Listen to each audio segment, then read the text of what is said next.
드디어 요셉은 감정을 주체할 수가 없어서 자신의 그 정체를 형들에게 드러냅니다.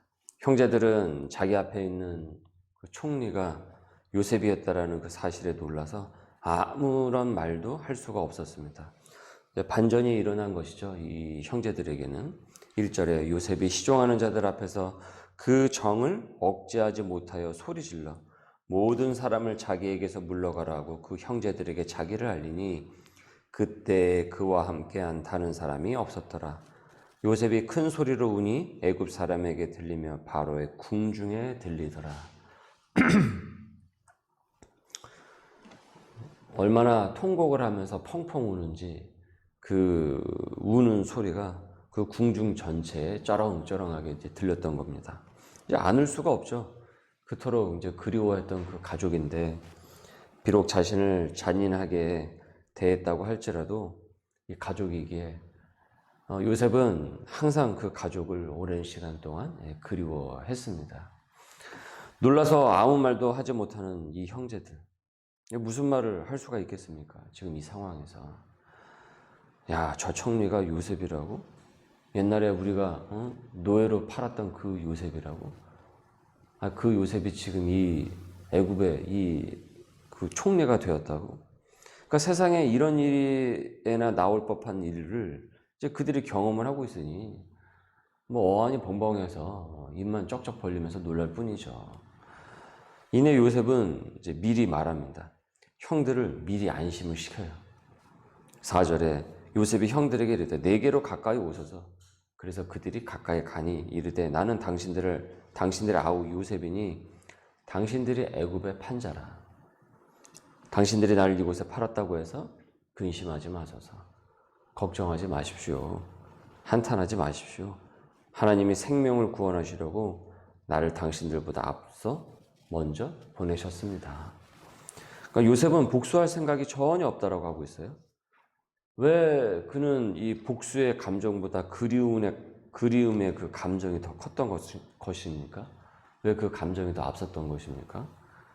이를 바득바득 깔면서 서늘한 그 눈이 아니라 이 눈물을 주르륵 흘리면서 이 형제를 어떻게 이 순간에 가까이 대할 수가 있었던 것입니까? 우리는 요셉의 이 대답에 주목을 해야 됩니다. 하나님이 생명을 구원하시려고 나를 당신들보다 앞서서 이곳에 보내셨다. 이곳에 보내셨다. 당신들이 나를 이곳에 보낸 것이 아니라 하나님께서 나를 이곳에 보내셨다. 형들이 아니라 하나님이 하셨다라는 거예요. 하나님이 이 세상을 통치하신다라는 것입니다. 이 대답에 요셉의 이 신앙 고백이 들어가 있는 거예요.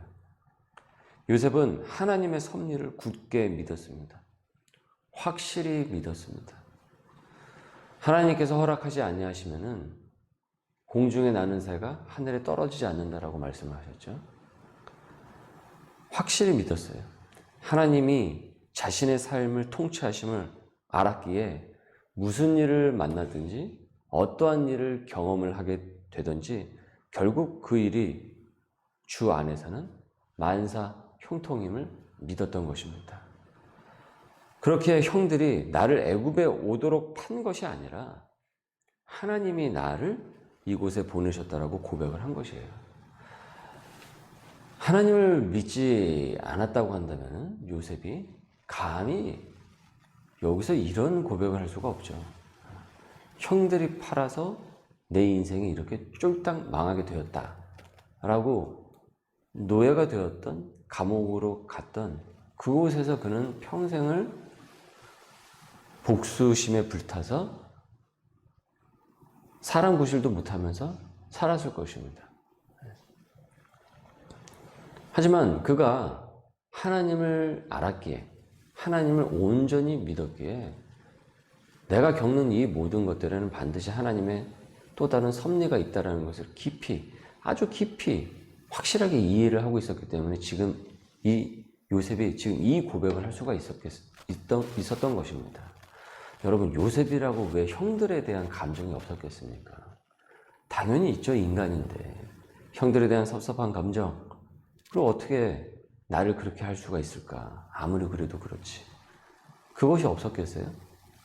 그러나 하나님 안에 있으니까 그 감정이 막 주체할 수 없이 막 뻗어나가지 않는 거예요. 왜요? 하나님 안에 있으니까.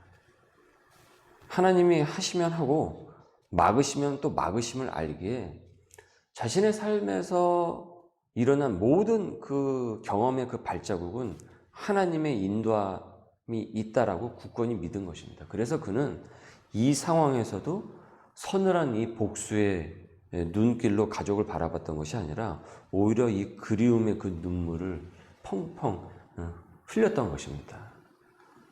이어 요셉은 하나님의 구원 계획을 형들에게 쭉 이야기를 하고 있습니다.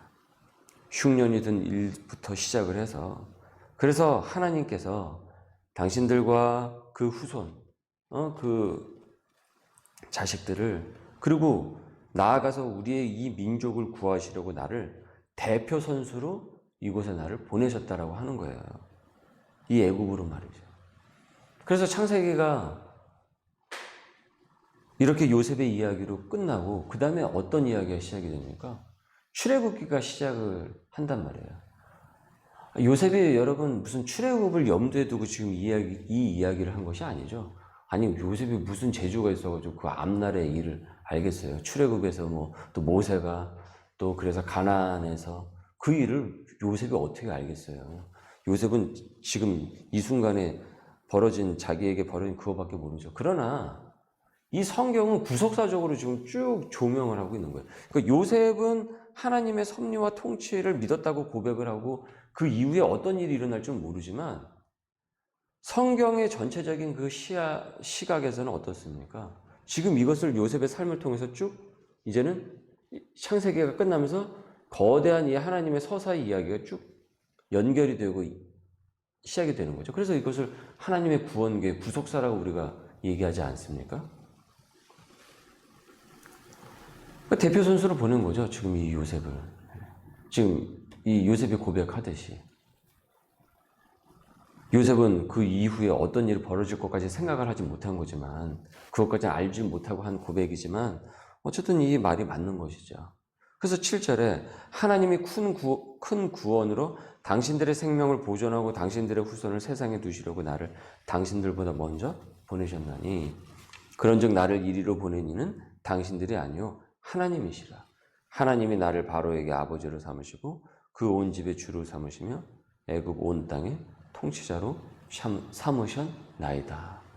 그러니까 요셉만큼 하나님의 섭리를 가장 잘 이해한 사람이 또 있을까 싶습니다. 그래서 그는 그 절망적 상황에서도 하나님의 그 계획하심을 바라보면서 현재를 능히 이겨낼 수가 있었던 것입니다. 요셉은 필시 하나님의 뜻이 아니고서는 내 삶이 이렇게 올 수 없었다라고 매 순간 생각을 했을 것입니다. 그 하나님의 통치하심, 그리고 하나님이 자신에게 맡기신 그 사명, 그리고 그간 있으면서 만났던 수많은 사람들과 겪었던 그 수많은 에피소드들, 그 일들. 여러 사람을 만났잖아요. 이 요셉이. 심지어 그 보디발의 아내, 그 아줌마 때문에 얼마나 이 요셉의 이 인생이 그냥 수렁통에 빠지는 것처럼 보였습니까? 근데 저는 요셉이 그 아줌마를 그렇게 원망하면서 살지 않았을 거라고 저는 봐요. 여러분도 그렇게 보지 않습니까? 아마 그의 기억 속에서 그 아줌마에 대한 그 기억도 아마 많이 사라졌을 것입니다. 그가 하나님께서 자신에게 맡긴 그 사명 앞에서 그 통치하심을 믿었기 때문에 그는 사사로운 자신의 그 감정에 사로잡힌 이 형제들 그 앞에서, 자기를 판 그 형제들 앞에서도 이 분노의 화신이 되질 않습니다. 오히려 어떻습니까? 용서의 사람이 돼요. 용서의 사람. 하나님이 있으니까 용서의 사람이 된 거예요. 하나님이 없다라고 믿으면 이런 얘기, 이렇게 할 수가 없죠.